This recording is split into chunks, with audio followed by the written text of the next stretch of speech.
अस्सलाम वालेकुम स्टूडेंट्स, क्या हाल है आप लोगों का। ठीक ठाक होंगे, खैरियत से होंगे।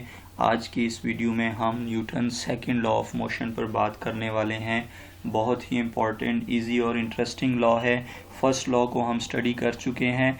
फर्स्ट लॉ में स्टूडेंट्स हमने बैलेंस्ड फोर्सेस की बात की थी, और जो सेकंड लॉ ऑफ मोशन है न्यूटन का, इसमें हम जो है वो अनबैलेंस्ड फोर्सेस की बात करेंगे कि अगर आप किसी भी बॉडी के ऊपर अनबैलेंस्ड फोर्स अप्लाई करते हैं तो वो बॉडी पर क्या इफ़ेक्ट प्रोड्यूस करती है और उस फोर्स की क्या प्रॉपर्टी हो सकती है हमारे पास। The net force F on a body is equal to the product of the body's mass M and its acceleration A. अब अगर किसी बॉडी के ऊपर नेट फोर्स एफ एक्ट कर रही होती है तो आपको अगर उस फोर्स की वैल्यू चाहिए कि how much force is acting on that body, तो फिर क्या कहा जा रहा है कि वो फोर्स किसके इक्वल होती है। फोर्स एफ इक्वल होती है प्रोडक्ट किन दो चीज़ों की प्रोडक्ट के इक्वल है स्टूडेंट्स। मैस एम के, बॉडी के मैस एम के, और उसके अंदर पैदा होने वाली एक्सलरेशन, इन दोनों की प्रोडक्ट जो है उस नेट फोर्स के इक्वल होती है। यानी कि अगर आप किसी भी बॉडी के ऊपर फोर्स अप्लाई करें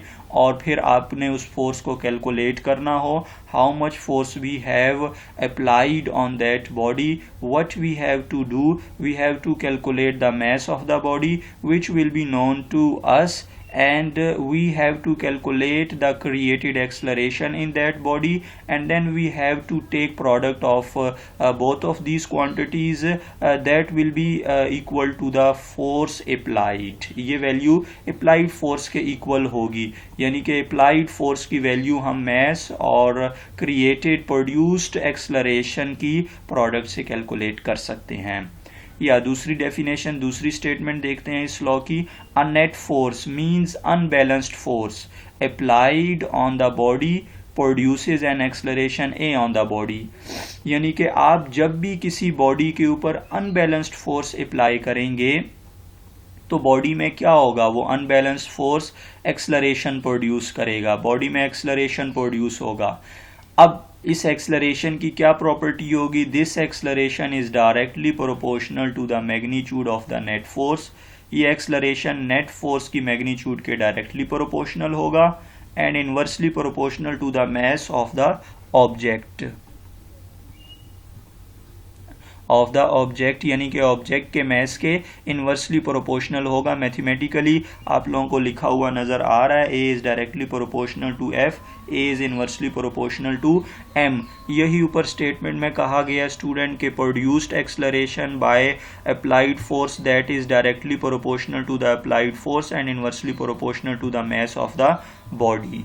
बॉडी के मैस के ये इन्वर्सली प्रोपोर्शनल होता है। अब इस एक्सलरेशन की जो डायरेक्शन होगी स्टूडेंट, वो क्या डायरेक्शन होगी, क्योंकि एक्सलरेशन एक वेक्टर क्वांटिटी है, उसकी मैग्नीट्यूड भी होगी और उसकी डायरेक्शन भी होगी। तो हमने मैग्नीट्यूड के हवाले से तो बात कर ली कि ये दो कंडीशंस होगी मैग्नीट्यूड के ऊपर, लेकिन अब डायरेक्शन की क्या बात है। डायरेक्शन मतलब किस तरह की होगी और वो किस डायरेक्शन में एक्सलरेशन एक्ट करेगा। The acceleration is in the same direction as that of the net force, यानी कि नेट फोर्स की जो डायरेक्शन होगी वही डायरेक्शन एक्सलरेशन की होगी।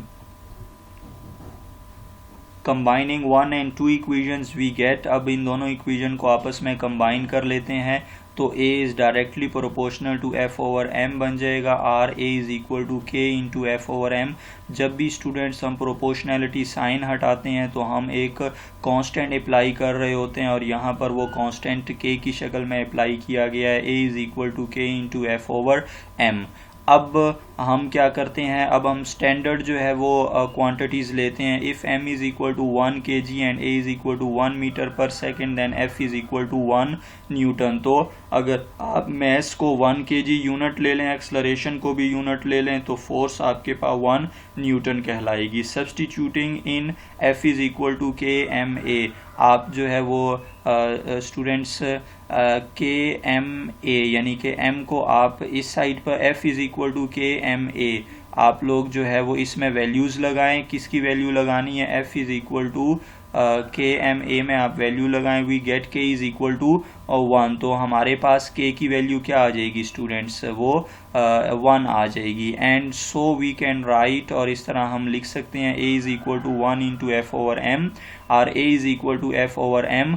और यहाँ से आप लोग m को जो है वो लेफ़्ट साइड पर ले जाएंगे, m लेफ़्ट साइड पर जाएगा, तो यहाँ से f is equal to M A, जो कि बहुत ही इम्पॉर्टेंट इक्वेशन है। और ये ही फाइनल मैथमेटिकल एक्सप्रेशन है न्यूटन्स सेकंड लॉ की, जिसकी जो हमने स्टेटमेंट में ऑलरेडी फर्स्ट स्टेटमेंट स्टडी की कि कोई भी अप्लाइड फोर्स किसके इक्वल होती है, product of mass and produced acceleration, इन दोनों की प्रोडक्ट के इक्वल हमारे पास होती है।